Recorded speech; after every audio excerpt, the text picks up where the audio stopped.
Bonjour à toutes et à tous, bienvenue sur cette nouvelle vidéo de la chaîne sur Magic, The Gathering et de l'extension Final Fantasy.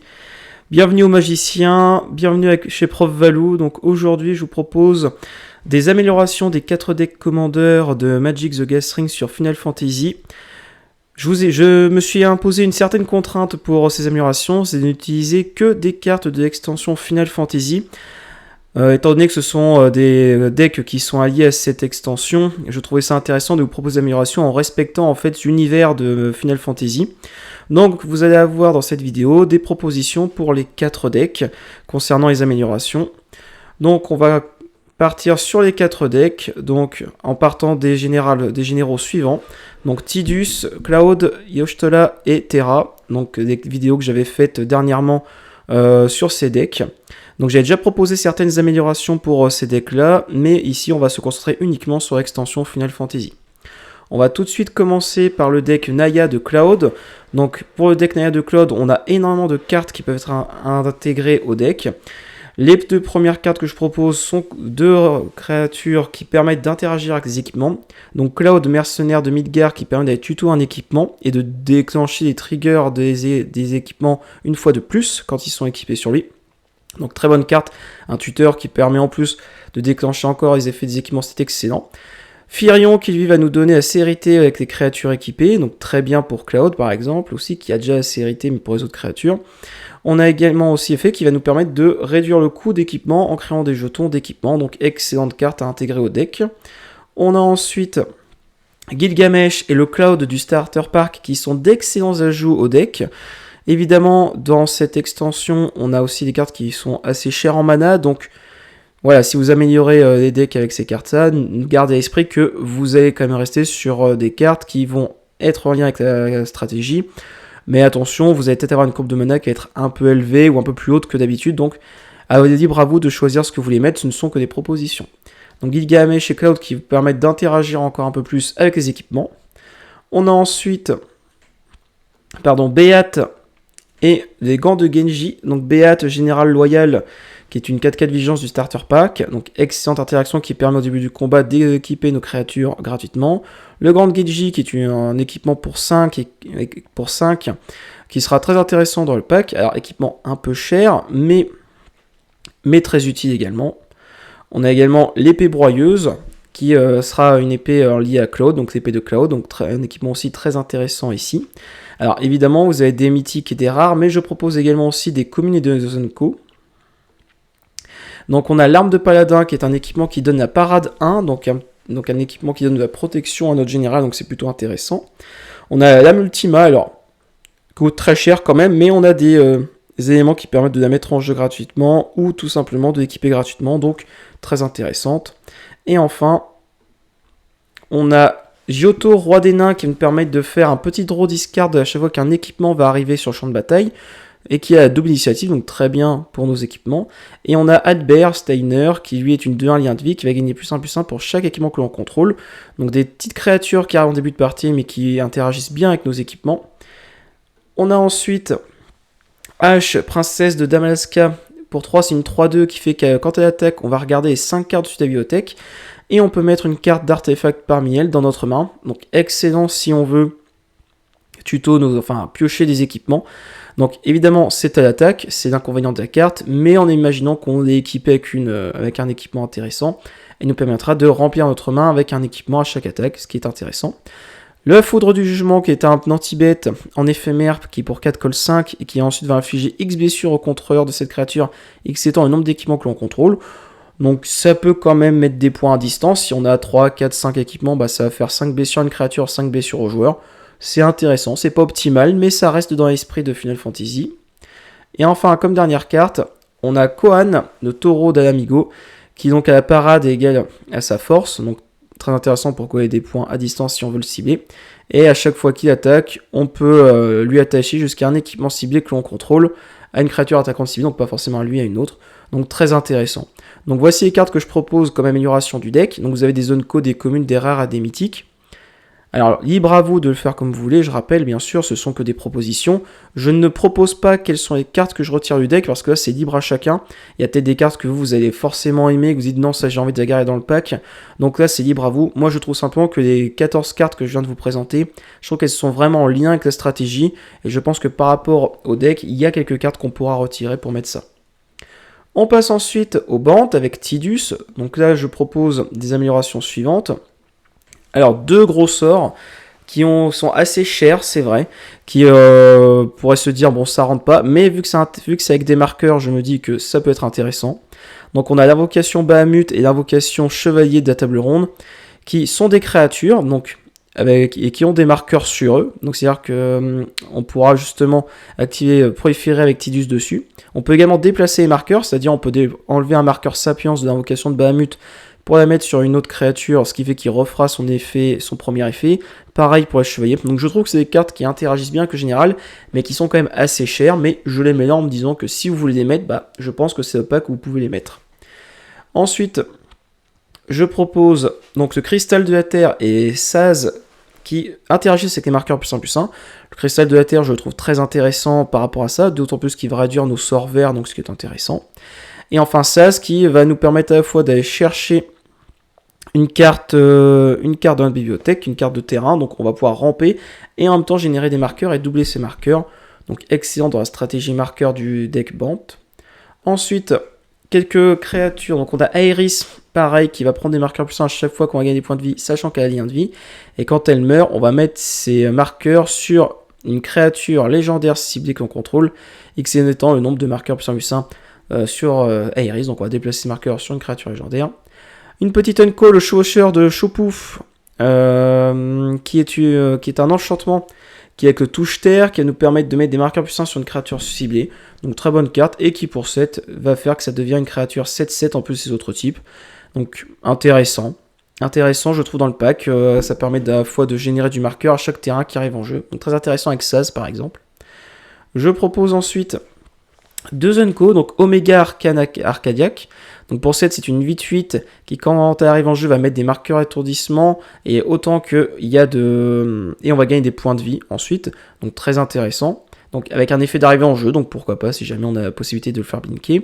Grenat, c'est vraiment dans l'esprit aussi, vous rajoutez beaucoup de saga, c'est vraiment très intéressant. Une 2/2 lien de vie qui va permettre de retirer des marqueurs saga pour y mettre des marqueurs +1/+1.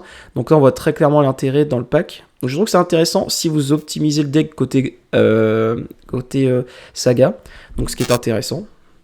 Ensuite, les 2 dernières cartes que je propose. Donc tutoriel de combat, qui est tout simplement un pioche qui va mettre un marqueur +1/+1 sur une créature.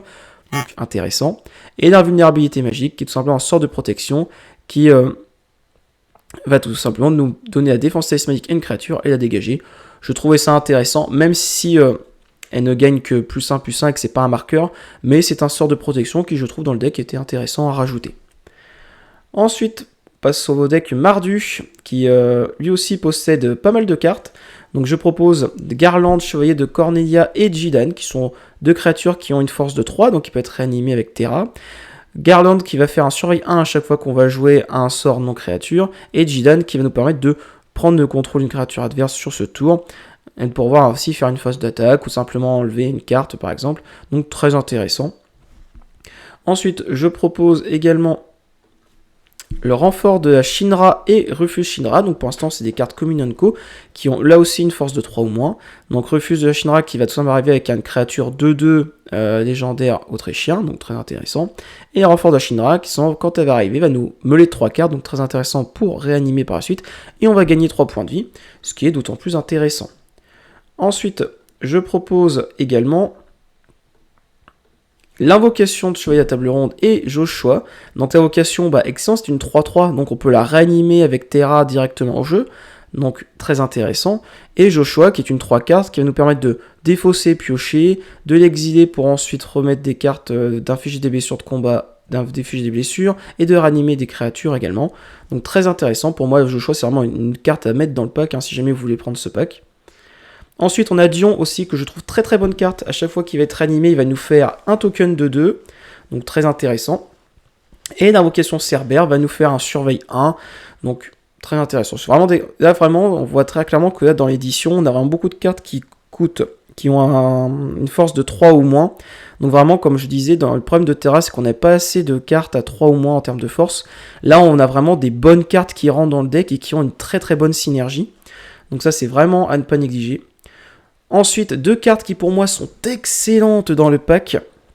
Donc Gaius, qui tout simplement, quand il va arriver, chaque adversaire sacrifie un jeton de créature de son choix, ou sacrifie une créature non jeton, ou sacrifie un enchantement de son choix en noir. Et c'est une 3-2, c'est-à-dire que ça peut être réanimé par Terra à chaque tour si jamais on arrive à la mettre au cimetière. Donc excellente carte. Et le marchand Namazu, excellente aussi. Donc quand il arrive, on perd un point de vie et on crée un jeton trésor. Donc très bien. Et à chaque fois que cette créature attaque, vous pouvez sacrifier une autre créature ou un autre artefact. Et si on fait ainsi, on surveille 2. Excellente carte, c'est-à-dire qu'on peut très bien attaquer, sacrifier Gaius pour le ranimer avec Terra dans la foulée. Enfin, c'est vraiment 2 cartes qui pour moi rentrent excessivement bien dans le pack. Ensuite, on a 2 cartes que je propose. Squall, j'ai un peu de doute quand même. Donc Squall qui est une 3-4 pour 4, donc il peut être ranimé avec Terra, c'est quand même toujours ça l'intérêt. Et à chaque fois qu'une créature attaque seule avec un double initiative, donc intéressant potentiellement avec Terra si on attaque que avec elle. Coller 6 points de dégâts en vol, au bout d'un moment ça va quand même faire mettre une pression. Et Squall nous permet de ramener des permanents avec une valeur de mana inférieure ou égale à 3. C'est intéressant, mais là on n'est pas sur une force de 3 ou moins. C'est vraiment des permanents qui coûtent 3 ou moins, donc il faudrait voir si c'est intéressant.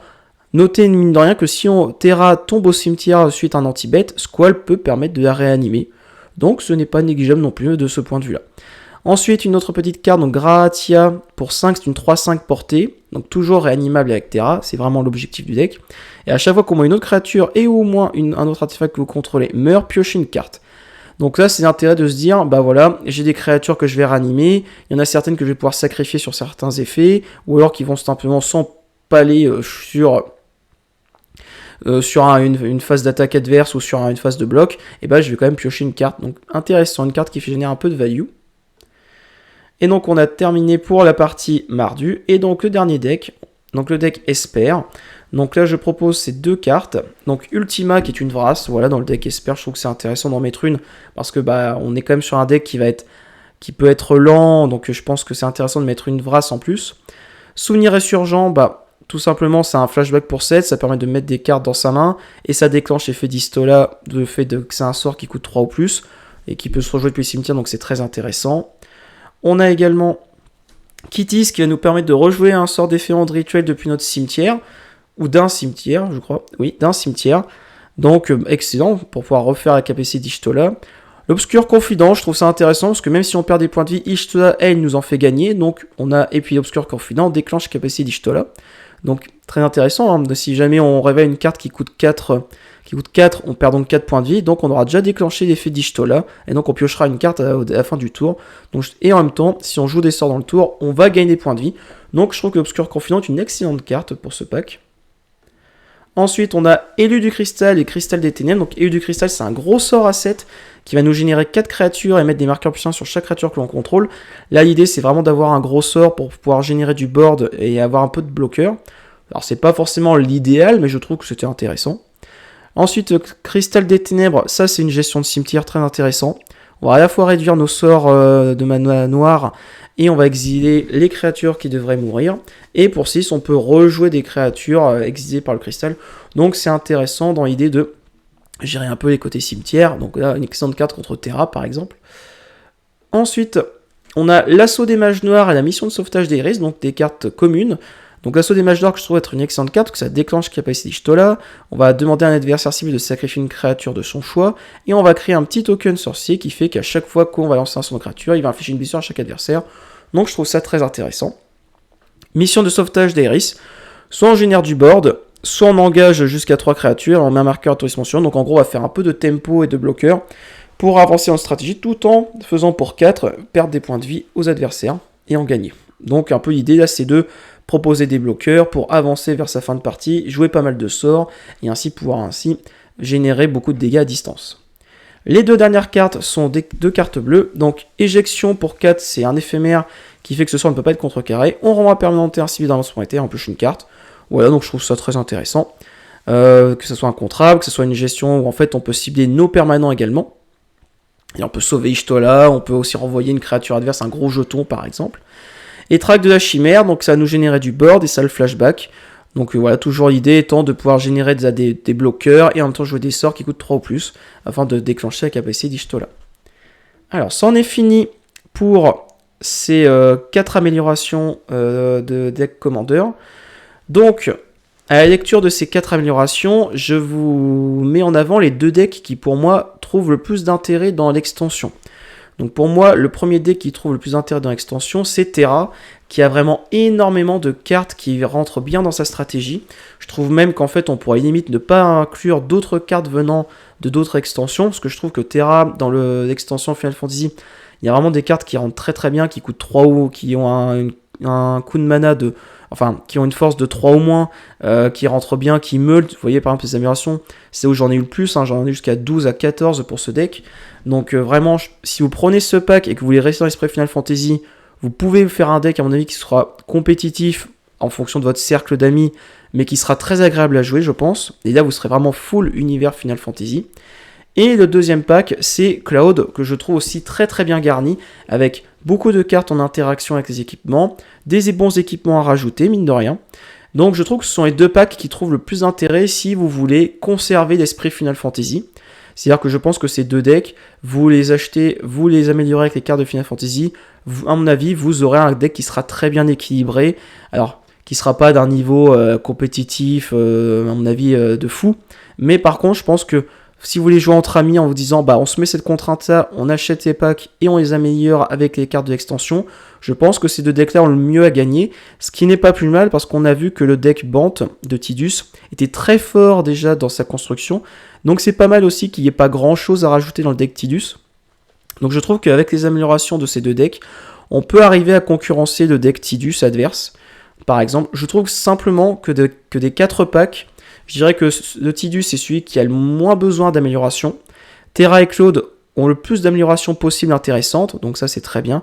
Par contre, je trouve que le Y'shtola, il reste quand même assez en retrait. Je trouve qu'il n'y a pas assez de cartes de l'extension qui interagissent forcément bien là-dedans. Donc je trouve que le Y'shtola, c'est celui qui va être, à mon avis, même avec les améliorations, un peu derrière les autres. En tout cas, de mon point de vue, si vous voulez avoir un pack Commander, bah, prenez celui qui vous plaît. Si vous voulez rester dans l'esprit Final Fantasy, bah, vous avez mon point de vue. Il y en a un qui n'a pas besoin trop d'être amélioré. Ces 2-là, ils vont trouver beaucoup de cartes dans l'extension qui vont être dans leur stratégie. Et de Y'shtola un peu en dessous, je trouve. Voilà, donc c'est mes améliorations pour ces decks. Je vous laisse ce choix de retirer les cartes que vous voulez retirer. Ça vraiment c'est spécifique à chacun. Par exemple, je sais que pour certains, ils vont adorer dans le deck Tidus ou Waka, ils vont pas vouloir le retirer, ça me paraît normal. Dans le deck Cloud, vous avez vu une carte, vous n'avez pas envie de la retirer, même si vous savez qu'elle n'est pas très bien. Même si je vous dis, bah, il faut la retirer, bah, vous aurez peut-être envie de la garder. Donc, vraiment, sur ces éléments, je vous laisse choisir. En tout cas, merci à vous. Je vous sors cette vidéo juste avant les avant-premières. Alors, l'idée, c'est que si vous achetez un pack Commander et que vous faites une avant-première ou vous achetez un bundle et quelques boosters, bah, regardez bien les Commune & Co. Parce que comme vous avez vu dans cette vidéo, il y a des cartes qui peuvent vraiment rentrer dans les packs Commander. Donc, j'espère qu'à la fois, vous aurez des bonnes ouvertures ce soir aux avant-premières ainsi que ce week-end. J'espère que vous aurez la chance de trouver le pack Commander que vous voulez. C'est-à-dire celui que vous voulez construire. J'espère que vous prendrez plaisir à jouer avec ces decks. Moi, en tout cas, j'espère en récupérer un quand même. 2, ça serait idéal, mais je ne vais pas essayer d'être trop gourmand. Et donc, en tout cas, si je récupère 1 ou 2 decks, j'essaierai de vous montrer les améliorations que j'aurai faites avec cette fois-ci au-delà de Final Fantasy. Donc, il y a vraiment 2 decks qui m'ont un peu tapé dans l'œil. Donc, je vais voir si j'essaie de les récupérer. Et en fonction de ça, je vous ferai une vidéo avec ce que j'ai retiré, ce que j'ai rajouté. Mais cette fois-ci en sortant de l'extension Final Fantasy. Ou peut-être qu'il y en a un que je garderai juste avec l'extension Final Fantasy par exemple. Merci à vous d'avoir vu cette vidéo, j'espère que vous avez apprécié. J'espère également que le temps n'aura pas été trop long entre la dernière vidéo et aujourd'hui. J'ai été un peu pris par le travail et je m'en excuse. J'essaierai de programmer mes vidéos un peu plus en avance désormais. En tout cas, je vous souhaite un bon week-end de Pentecôte. J'espère que les ouvertures et les avant-premières se passeront très bien pour vous. Et je vous souhaite de très très bonnes parties. Allez, salut!